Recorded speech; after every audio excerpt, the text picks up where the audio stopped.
Okay, so having seen some basic definitions and examples, now we can talk about more specific goals for this course, which I have listed over here. So the very first thing is to see all these basic constructions which are done in chapter 11 of the textbook. And after that, we have three distinct directions that we can go in, and they are interrelated. So the very first one is factorization in chapters 12, which is a core chapter, and chapter 13, which goes further in the direction of algebraic number theory. So to give a concrete example of this, consider this application. It's a very interesting problem. It asks which natural numbers n can be written as a sum of two perfect squares. So the answer is interesting.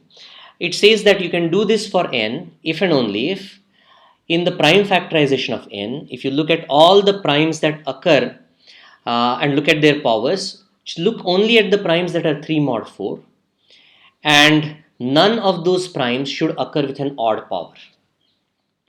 So we can make a small beginning in understanding why factorization may be relevant for this by looking at this expression a square plus b square. As an expression, it does not factor, but if I regard it as an element in this ring of Gaussian integers, then I do have a factorization a plus bi times a minus bi.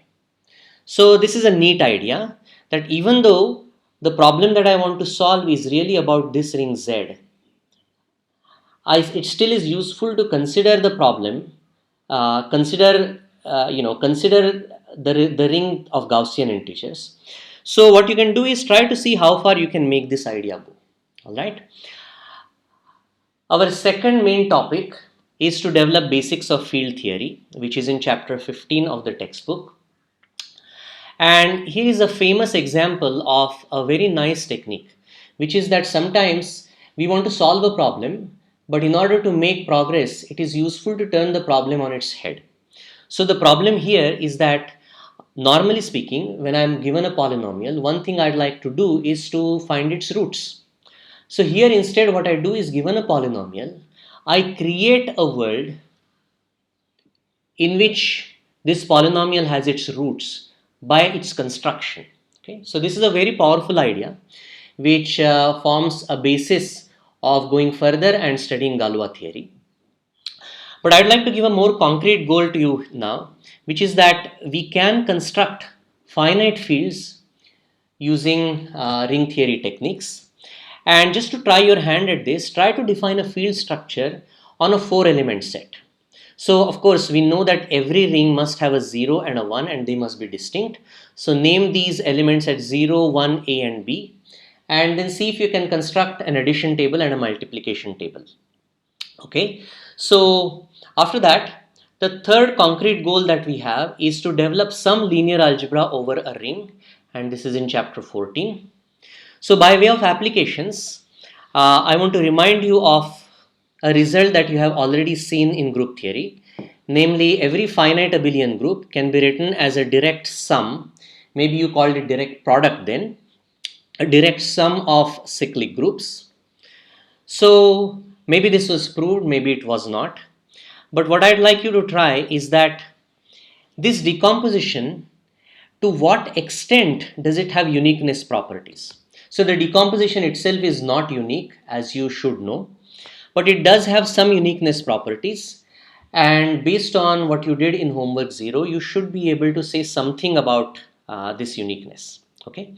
Another interesting thing is that a seemingly completely different problem, namely finding the Jordan canonical form of a matrix, is amenable to exactly the same techniques that prove the structure theorem for finite abelian groups. And so here's an interesting, illustration of a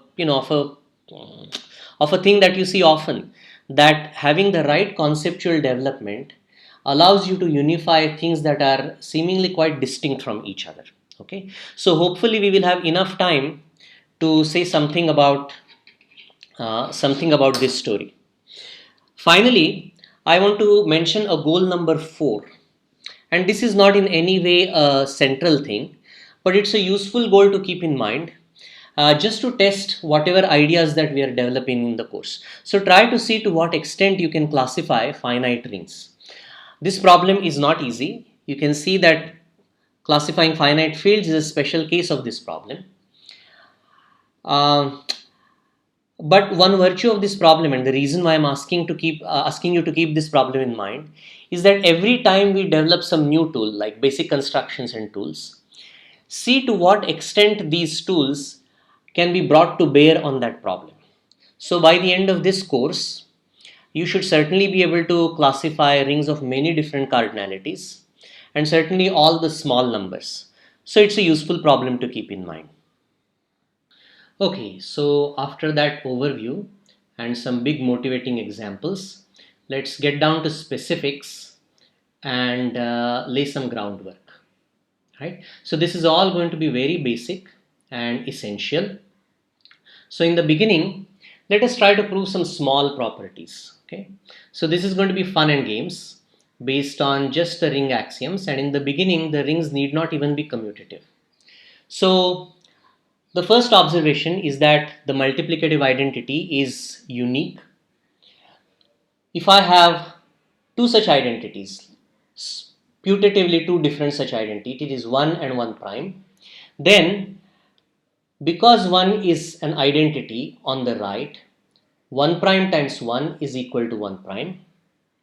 But because 1 prime multiplying on the left is an identity, 1 prime times 1 is also equal to 1. So after all, 1 and 1 prime were the same. So this is the general reasoning that shows that if I have any binary operation for which an element works as the left identity and an element that works as a right identity, then those two are necessarily equal to each other. Okay, so after that, slightly more interesting is we will see some implications of distributivity. And recall that distributivity was the one axiom that held together two distinct operations, addition and multiplication. So let's see what that gives. So the first thing is that 0, which is defined in terms of addition. Remember, it was the additive neutral element.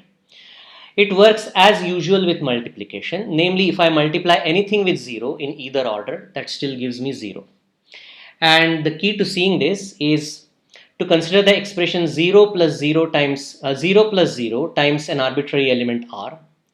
So on the one hand, because 0 plus 0 is 0, I get this to be 0 times r, which is what I'm interested in. And on the other side, by using distributivity, I get this equal to 0 times r plus 0 times r. Okay, so what do I do? This element 0 times r, I subtract it from both sides, and this is how I will always speak from now on. But for once, let's be more pedantic. And what that means is I add the additive inverse of this element to both sides, whatever this element may be. Okay, so when I do that, what I will get on the left hand side is 0, because this term will cancel out with this one. So I get 0. And on the right hand side, one of these two terms will cancel out and the remaining one will stay. In other words, I have proved 0 times r is equal to 0.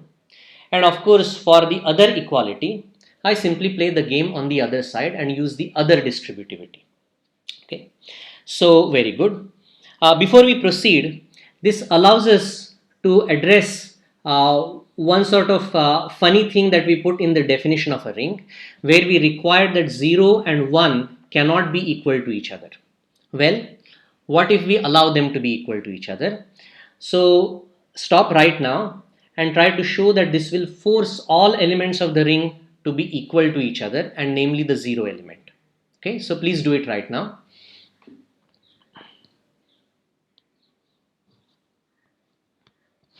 Okay, so the way it works is that if I take an arbitrary element r in such a ring, then r is the same thing as r times 1. But because 1 is equal to 0, I get that equal to r times 0, which I have shown here to be 0. So after all, this arbitrary element turned out to be 0. So the whole ring collapses. And I really do not like to have this degenerate example, so I rule it out right in the beginning. Okay, next, let's look at the next implication of distributivity, and here the idea is to see that the minus sign. Remember, minus sign simply means taking the additive inverse of a. Okay, but I will simply call this minus a. Uh, so the idea is to see that the minus sign works well with multiplication. So this is my claim, right? That I can just pull out the minus sign from the first term as well as from the second term. And the way to do this is similar. I consider this expression a plus minus a times b. So ordinarily from now on I will simply write this as a minus a. Okay, so I know that this is equal to 0. So when I simplify inside the parentheses, I get 0 times b, which I have just seen is b. Which I have just seen is 0. And on the right hand side, when I work forward using distributivity, I then get ab plus minus a times b. So let's step back and see what we have done. We have seen that the sum of ab and minus a times b is 0. But that just says that these two terms are additive inverses of each other. In other words, this is precisely minus of ab. Okay, and of course, in order to get this equality, I use distributivity on the other side. Okay, so both of these things I would like you to pause and just do them right now. So please do it. Okay, so how does the first one come about? Well, notice that looking at the first line, what this is telling me is that I can pull out the minus sign from the first term and I can pull out the minus sign from the second term. So if I pull out minus signs from both of these terms, I simply get that the left hand side is equal to minus of AB, which is just AB, because the additive inverse of the additive inverse of any element is that element itself by just basic group theory. Alright, and finally here I just again write the one this element inside as b plus minus c and use distributivity along with what I have proved on the first line. So moving on, now I have the third element of the third consequence of distributivity, and here I do need the ring to be commutative. In that case, I get the usual binomial theorem in order to expand a plus b to the power n, where n is a positive integer, and a plus b to the power n simply means a plus b multiplied with itself n times. Okay, so I have worked out this example of a plus b the whole square for you in detail. I simply write this expression twice by using the definition of square.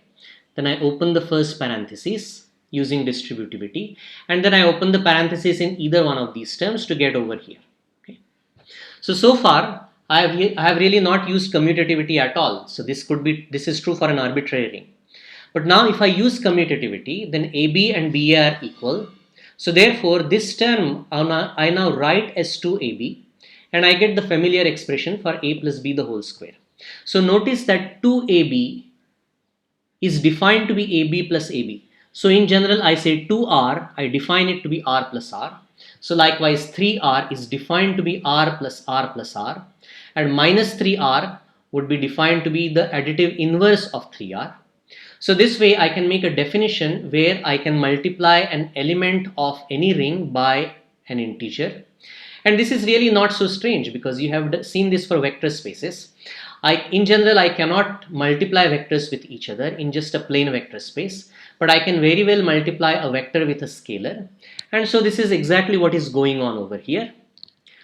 So proceeding in this vein, either by induction or by just writing this out and doing usual counting and using the commutativity of multiplication, you can prove the usual binomial theorem. But again, notice that the multiplication here of a power of a and a power of b is the ring multiplication, whereas that element of the ring is being multiplied by an integer, which is interpreted as repeated addition as many times as is the size of this integer. Okay, so So this is what we wanted to say about some very basic properties. I will give you one problem on the homework that will require you to use distributivity. But for now, let's stop this and go on to see some more fundamental definitions.